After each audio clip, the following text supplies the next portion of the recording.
Now more than ever, it's important for you and your family to enjoy the spaces you're in most often. Visit FergusonShowrooms.com to shop online or schedule a personalized consultation to meet with our experts at your local Ferguson Bath, Kitchen, and Lighting Gallery. Together, we'll help you make the most of home and create a space you'll love to live in. Get started on your project and discover extraordinary products like the Orizo chandelier from Progress Lighting.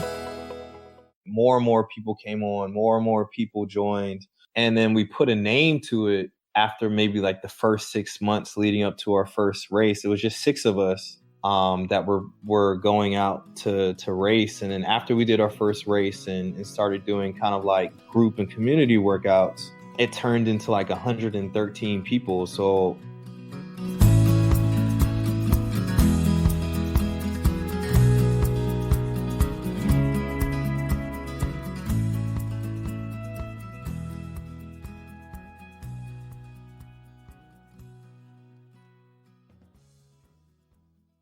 Hey folks, welcome to the Adventure Sports Podcast. I'm your host, Mason.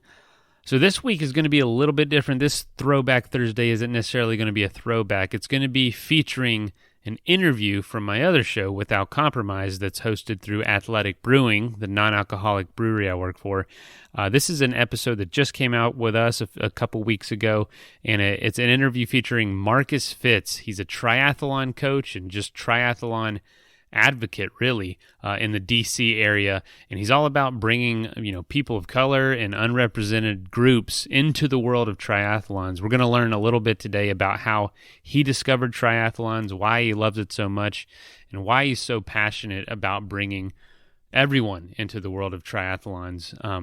So I thought it'd be a really cool interview to feature, and also, literally yesterday, Marcus won the USA Triathlon Coach of the Year Community Impact Award. So that's a huge honor, and I thought it was just great timing to feature him. On Monday we talked about Barry Cruz, who's learning lessons and teaching lessons from adventure sports for leadership and for business leadership and for just life lessons. And I think Marcus's story is on that same thread of what his triathlons taught him, what has getting out there and doing these crazy challenges and adventures, what that has taught him, what that can teach us, and how he's using it to make a difference in his community. I just think it's really cool. So congratulations, Marcus, again. It was a pleasure talking to you, and here is the episode.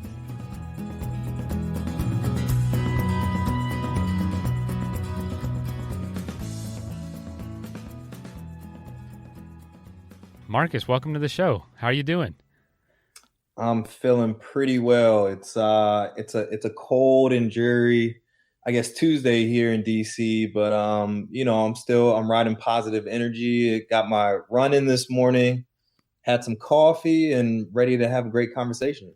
Oh man, we were talking a little bit before we hit record just about kind of some of the changes you've seen in like the DC, kind of just the community in general over the last few years. Is that where you were raised, or where you call home now, but where are you originally from?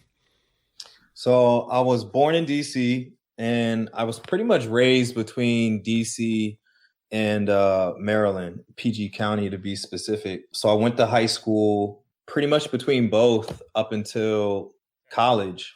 And I went to school in Georgia, Savannah College of Art and Design.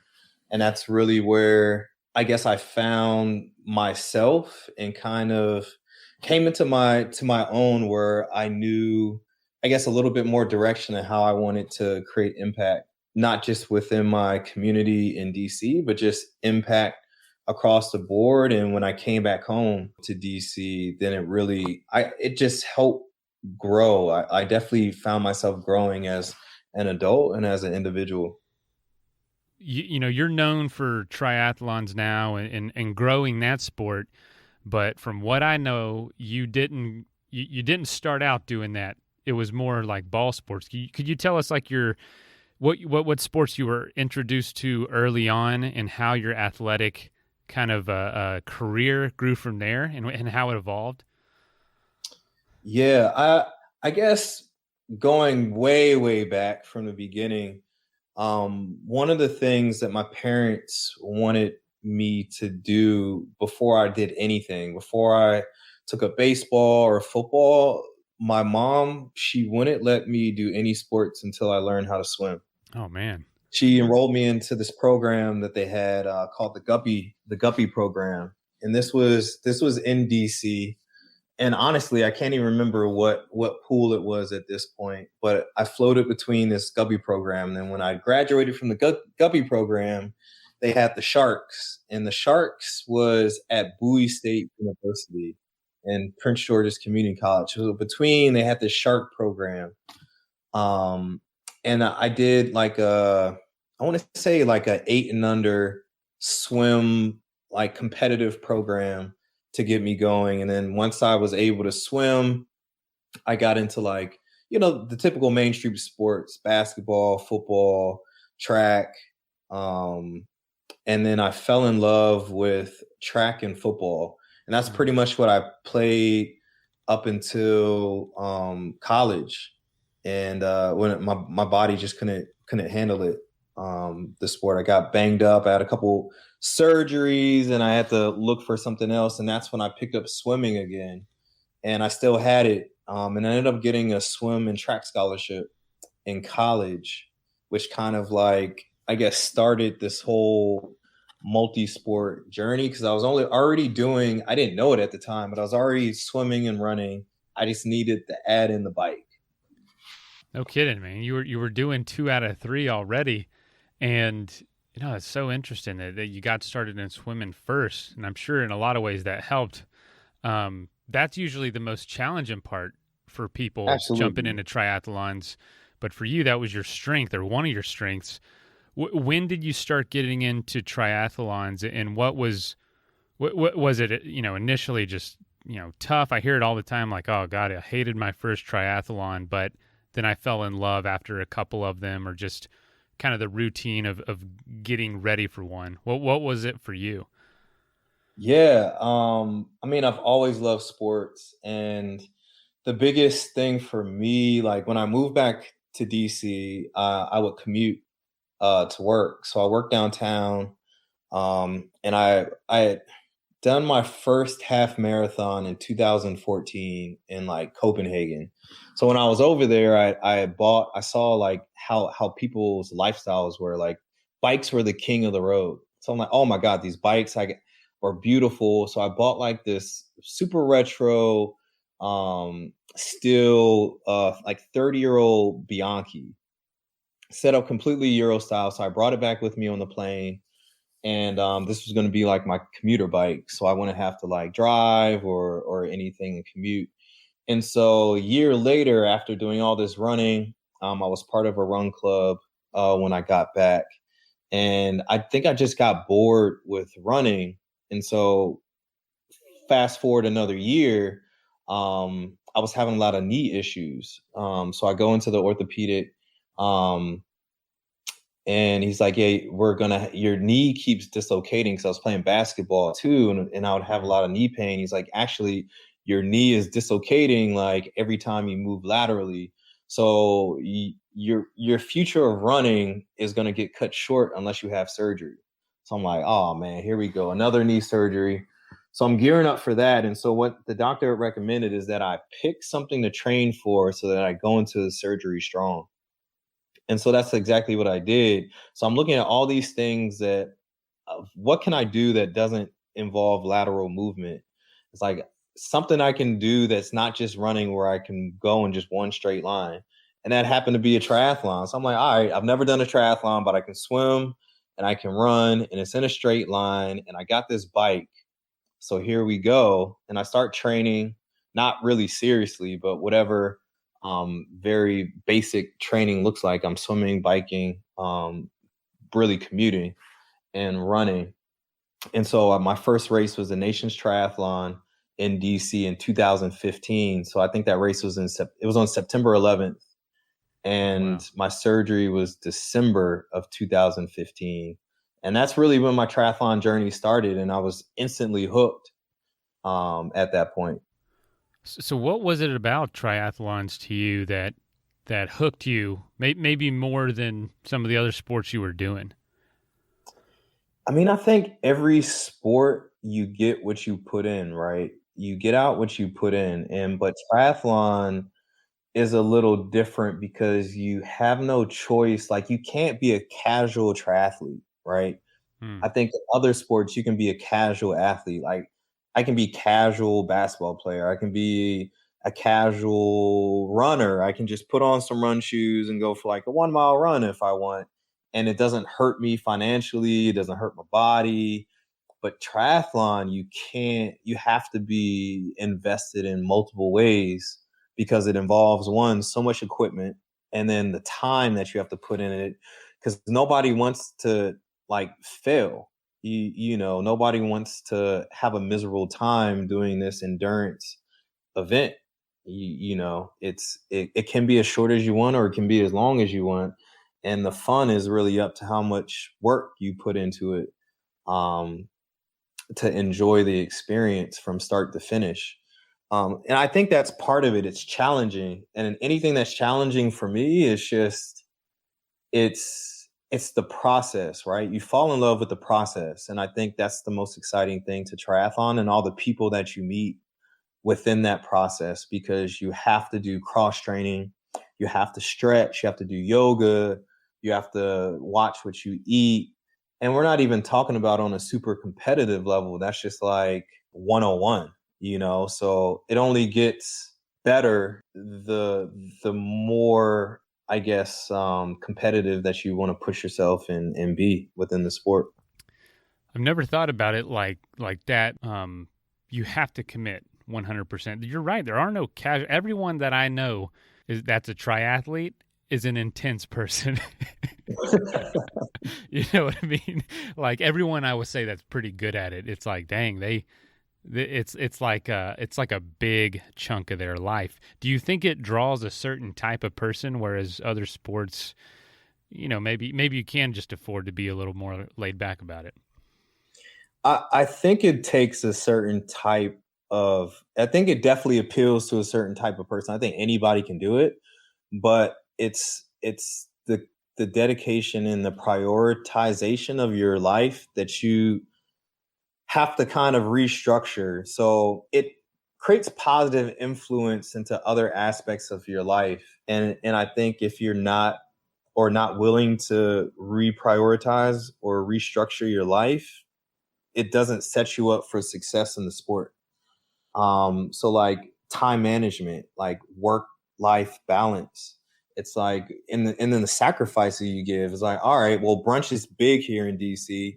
Like, all right, am I going to go to sleep early so that I can wake up and train, or am I going to like stay up and party, sleep in, and then go to brunch the next day and like try to train in between? And the odds are, if you do all that, there's training's not happening, or it's going to be very poor quality, which you might not even have trained in the first place. So there's a little bit of sacrifice and just kind of the balance, and even how you approach work within your job, like that balance and that structure and that prioritization flows into your work life as well. And I think it has positive influence on so many different aspects, at least of my life personally. And I find that other people have had similar experiences. I just think it adds value, but it can create issues if your priority is more on the social side. So it just depends on what your priorities are, but I think it does draw a certain personality type. It's a lot of pain you're going through just to get a little social life in there sprinkled in. Yeah, and it's crazy. So I had when you go to get certified as a USA triathlon coach, part of the curriculum goes over how to manage your athletes' relationships at home. Because with the training loads, they show that a lot of relationships deteriorate if the partner or if their spouse isn't in the sport as well, or may not understand that, all right, they have to wake up early or stay out late to get training in, and that they're not cheating, or different scenarios to go Right. over with athletes because of so much time is being taken away from their like day-to-day life. because it is such a time suck. And it's also, triathlons, something that it requires a lot of is gear. Yeah. I mean, when we talk about before with the impact and trying to break down barriers, I think that's one that no matter like race or gender or something that just seems to be a general barrier that's hard to overcome for a lot of people. And, one of the alliances that I try to make with brands and corporations is how can we work together to kind of break down some of those barriers to create more access to the sport, because the sport's not that big, and there's obvious reasons why, beyond just awareness and the expense of the sport. Definitely, you look at the main demographic of people who participate in the sport from an age standpoint, and it's like mid-30s on up, and everybody below that is struggling just to participate financially. Oh yeah, I did my first triathlon at 22, and I was eating ramen noodles. I was in college still. It was hard enough just to get in to the race, and then it was like, where am I going to get a bike? I got to get the shoes. I've got to get all this stuff, and then I got to find time to train between working and school. And you're right, it's built for a certain type of person in a certain, time of life almost. But so, you trying to make it accessible for folks to compete in this sport. Tell us a little bit about what you're doing with District Triathlon and then with Grit USA. I'd love to hear kind of where those ideas came from, because there's a lot of people just content with pursuing their goals with athletic achievement, but you tried to expand that, or you are expanding that to other people, to get other people into the sport. And I'd love to hear where that idea started and how you started pursuing it.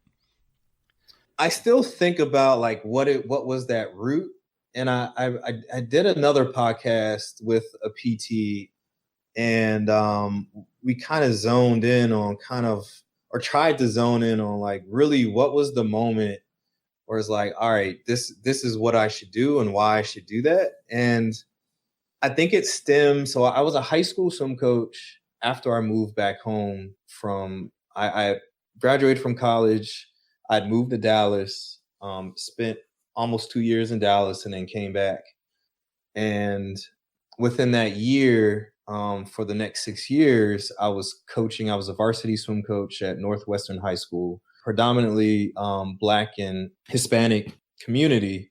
And outside of mainstream sports, there wasn't a lot of participation. And you should see kids suffering to be a part of something or desiring to be a part of something, and they couldn't participate in football because of skill or talent or whatever. And so trying to recruit kids to be on the swim team for health and wellness benefits, but also to show them that there's other avenues and pathways to get into college. Like, for a lot of people, it's not just about enjoying the sport, but academics isn't a strength as well. And so there has to be, if they can't make it to college by grades, what are other pathways to make it to college to get a higher education? And so that was kind of like part of the focus, is like creating new pathways to introduce youth to a higher education. I think that's where it all started. And so when I got out of all that, and when I went through my knee surgery and I was going through my road to recovery, and I realized that a lot of my peers and a lot of my friends didn't know how to swim, I would invite them to the pool with me, because swimming was the only thing that I could do coming out of surgery. I would help them learn how to swim. And then they would be motivation for me to keep pressing and keep pursuing just my general strength and getting back into athletics. And so that just kind of snowballed into triathlon. Now everybody's like, all right, well, I see what you're doing. You had all this fun. I'm learning how to swim. Let's sign up for our first triathlon. And more people came on, more and more people joined. And then we put a name to it after maybe like the first 6 months leading up to our first race, it was just 6 of us that were going out to race. And then after we did our first race and started doing kind of like group and community workouts, it turned into like 113 people. So about I guess going on 6 years ago, that's when the birth of District Triathlon happened. And then what I guess at this point, almost 3 years ago, took it from this grassroots kind of initiative to forming a nonprofit.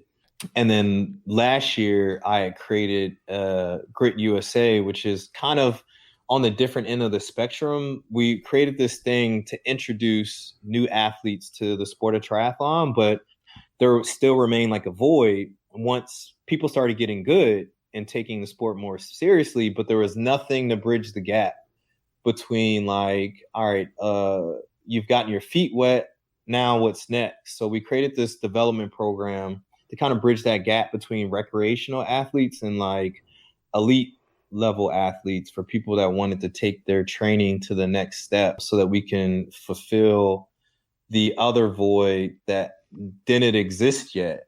And so I think we're one of the first teams in the area, or maybe even the US, to do something like that for Black and minority athletes. Congratulations, first of all, building both of those communities up to the point where, it's become so, it's like a brand. It's an official nonprofit.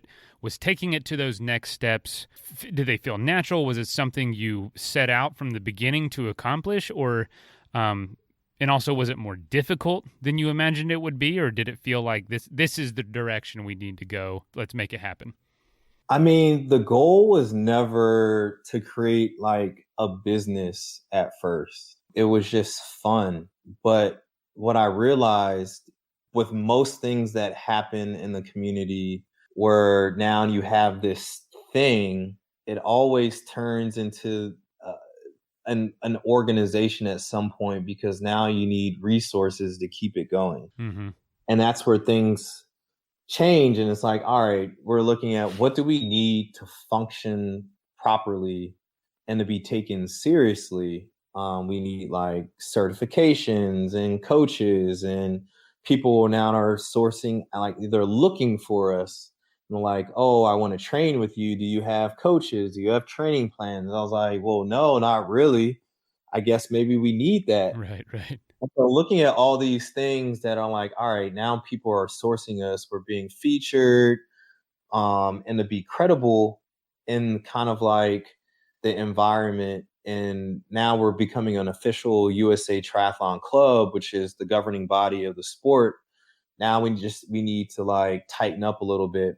And so, I realized after I created a nonprofit, it was way more work than I anticipated it being. And it really sucked the fun out of the sport for me personally. And I feel a lot of other people on the team felt the same way.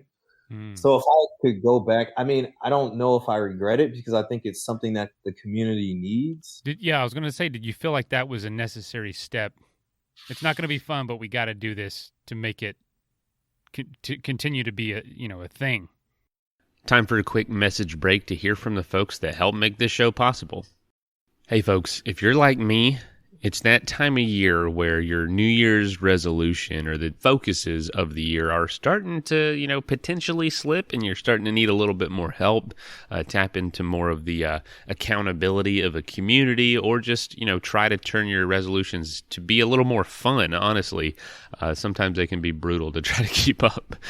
But if that's you and you're looking for this platform where you can take classes that you enjoy and help you to stay focused, stay centered, I really encourage you to check out the Restoration Depot, which is at therestorationdepot.com.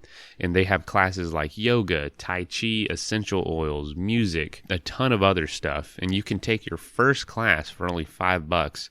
And for, ongoing classes, it's very convenient, very affordable. But sometimes, when you're working at home like I do, it's really hard to just take that time for yourself every day. I don't even want to tell you what time I'm recording this because it's just ridiculously outside of working hours. But I got to do it to fit it in my day. And but it's also unhealthy in the long run. So we need that time every day that we can take for ourselves, focus on doing something healthy, and it's just going to help us in the long run. And so if you're like me and you struggle with that, having the Restoration Depot can really help you.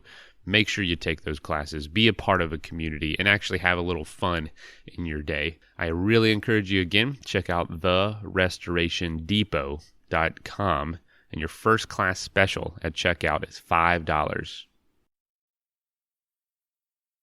Definitely. I think it needed to be a thing. And I guess the nice thing about a nonprofit is, as a founder, you don't have to stay with it. It's not your organization. It's you created it, but it's not yours. And once I realized that, I felt better about giving it back to the community. And so I completely kind of detached from it a little bit to create the next step, because there still remained a huge void and a huge gap that needed to be filled. And I was like, if I could do it again, how would I do it the right way and then still have the same level of impact? And now I know my value and my time. I could make this like my thing, like my business. Is there a way that I can make it a business, turn into a business, and still have the same level of impact that I would from the nonprofit standpoint? And so that's what I did with Grit. At the end of the day, is I combine all the passions into one, like my design skills, the coaching, the passion for sport, community service, and representation. I just combine them all together just to create that level of representation and competitive edge, to completely bridge that gap, from entry level to competition. How's that journey going with Grit? It's going amazing. Like, it just feels good. Like, you get into your group. There's positive energy. There's the willingness to give back. It doesn't feel complicated. There's sometimes a lot of things from when you're running an organization versus being part of it. They can feel like two different experiences. And I don't feel like I'm doing extra work or having to drag people along. And part of that experience of creating Grit was having more of a intimate family experience. So we have a cap of 20 athletes instead of just opening up the doors and allowing everybody in. It's more intimate. And I think you can do that from like a for-profit entity, but not from a nonprofit entity. So I think I was successful in creating like those two differences that still impact the community in a similar fashion. Can you share a story of an impact or with maybe one of your athletes, just something where you heard the story or saw the effect and saw the change in them or in yourself and knew this is the right direction. We made the right decision to start this. Yeah. Oh my God. There's so many. I think so. The first 2 years of District Triathlon was pretty heavily swim focused, more so than the biking and running. Was there more of a need for that? Oh yeah. Even still, like swimming, like you said before, is definitely, it's the most challenging for most people getting to the sport. Yeah. I mean, it's the one I hate the most. That's for sure. Right. Even if you're good at swimming, you probably still hate it. This is not just I mean, like just smelling like chlorine, and it's just funny. It's like no one, especially in the wintertime, you don't want to walk out the pool and you're just all ashy and you got stuff to do, man. It's just not fun. It being cold? No, there's no way. Right. All that. I think like we would have, so our swim lessons and everything were free. Like membership for the first 2 to 2.5 years was free.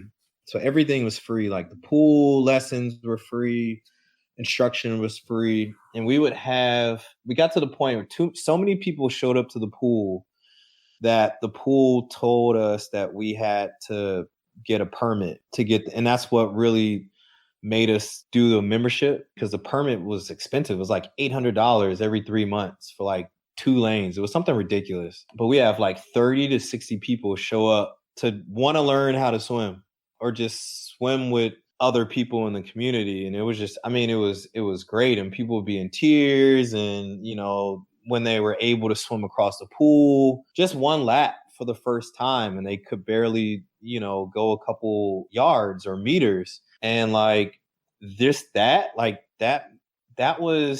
sealed the deal for me that we're on the right track.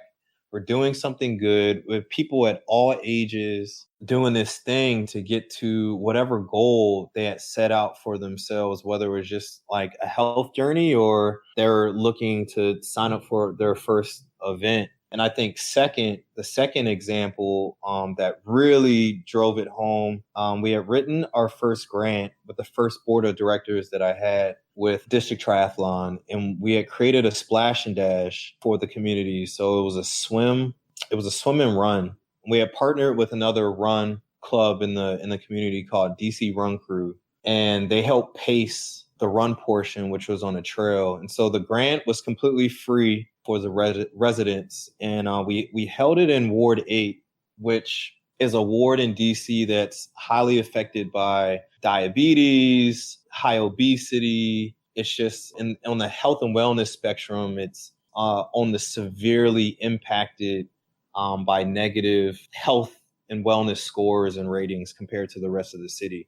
So we held it at a DCPR, DC public facility under the mayor's Fit DC Health Initiative program. That just drove it home. It was completely sold out. I mean, it was free, but we had to stick within a certain capacity, and it completely sold out. I mean, like people were in tears. It was the first time many of the people we allowed individual athletes, but also one of the gateways into the sport that we recognize is doing relays. So if you didn't know how to swim, you could be paired with someone that knew how to swim, and you could do the run so that you can still compete and participate in the event.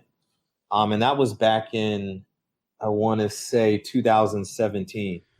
Jeez, if you're bringing people to tears with what you're doing, man, you're on the right track. I don't care what you're doing. I don't care what line of work. If it's moving people that much, you're on the right track. That's incredible. Yeah, it was great to see. I can't imagine.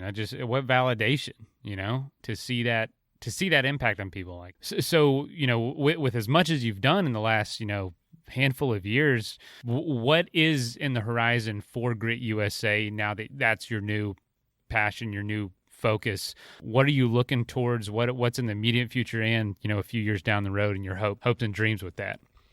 Yeah, now that we've created like this high school development program, like I want to we talked about pathways earlier. I want to set a high school athlete up to receive a college scholarship in triathlon. I think that would be a pretty ultimate success for me. And then if I can, continue to bridge that gap and send, a Black triathlete or a minority triathlete to the Olympics to race for the USA, like, I think that's like the top moment for me. That's just representation in my eyes, and the sport needs representation. There's only been one Black professional triathlete, and he's not even in the sport anymore. There still hasn't been Black woman pro triathlete.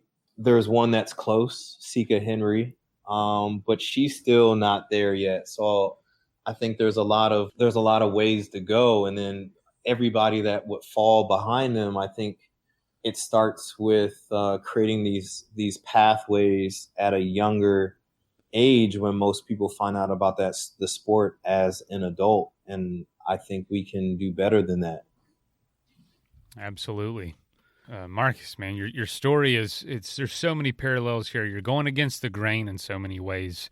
We make non-alcoholic beer. That definitely has turned some heads in the last few years when we approached, the gigantic industry that is the brewing industry, and just get laughed at. And then now we're actually competing. Now we're actually at the point where we're being forced to be taken serious. And, your story, there's so many parallels with that. So it's awesome to have you on. If you don't mind, I'd love to jump into rapid fire, where I ask you just some questions where you can answer just, a couple sentences. Don't have to be one word. And then we'll wrap this thing up. Perfect. All right. Rapid fire number 1. What are you most curious about right now outside of triathlons and outside of Grit USA? Stocks and Bitcoin. Stocks and Bitcoin. All right. You're another passion of yours. Are you pretty active with it, or just kind of in the learning phase? I'm pretty active in stocks, but I was in the Bitcoin scene a couple of years ago, and I pulled out, and now I hear it's getting crazy again, and I'm just like, I need to like brush up on it.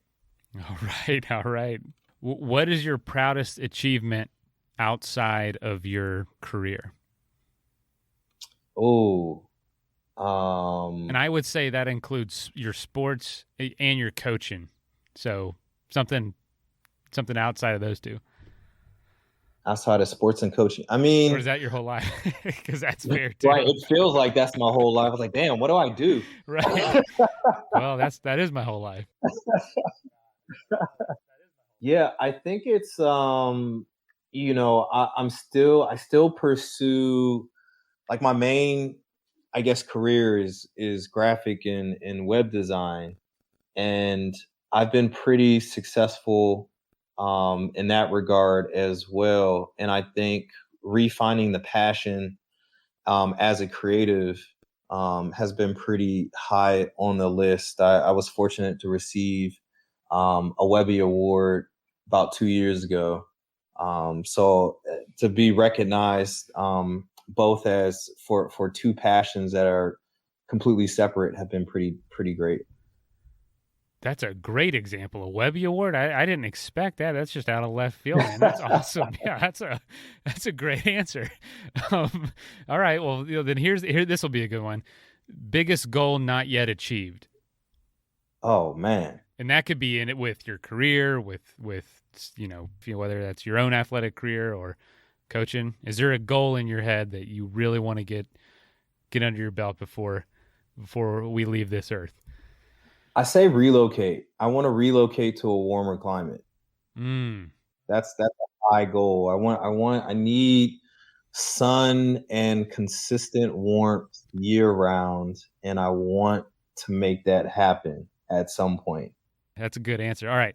2 more questions and we'll wrap it up. What's a hobby you have that folks don't talk about? Something other than the stocks and Bitcoin too, or that folks don't know about. I'm sorry. See, a hobby. I like to paint. I like golf, and I like paintball a lot. I used to play semi-pro paintball in middle school. What? Yeah, it was a phase. I forget about it at some point. So I was part of a group, NSBE, the National Society of Black Engineers. And one of our projects was to build a computer chip that did something. And so one of my projects was to create an electronic, I guess, trigger that could fire a projectile. And I applied it to a paintball gun, and it shot like 20 to 30 rounds a second. And I ended up testing it out, and people were impressed, and I joined the team, and then I created a team, and then we got sponsored by a local paintball shop in Virginia, and we did tournaments, and then when we left middle school, it died because it just wasn't cool. I did not expect that. Man, these are great answers for the rapid fire. Paintball. A semi-pro paintball team of all things. Yeah. I played a couple times, and so last question. I know I'm keeping you too long. What does it mean to you to live without compromise? Oh, wow. To live without compromise. Oh, man. That's interesting, to live without compromise. I think it's going after what you want without fear. I think fear is the biggest roadblock and hurdle for a lot of us. And if you give into your fear, you'll lose. And so try to overcome it. You can't always compromise or settle. You have to go with your gut and what you want, and be confident in the decisions you make, and don't let fear stop you. Coming from somebody who's living that out. That's awesome. Marcus, thanks for joining us. Yeah, thanks for having me. This has been great, and I one of my favorite things after any hard workout is beer, right? Yeah. And like I have to have it. Like we have people on the team, they're like, all right, if nothing else, I need a beer at the finish line, nice and cold. Like right when I get it, it has to be there for me. And we're doing research about like the benefits of having, non-alcoholic beer at a finish line.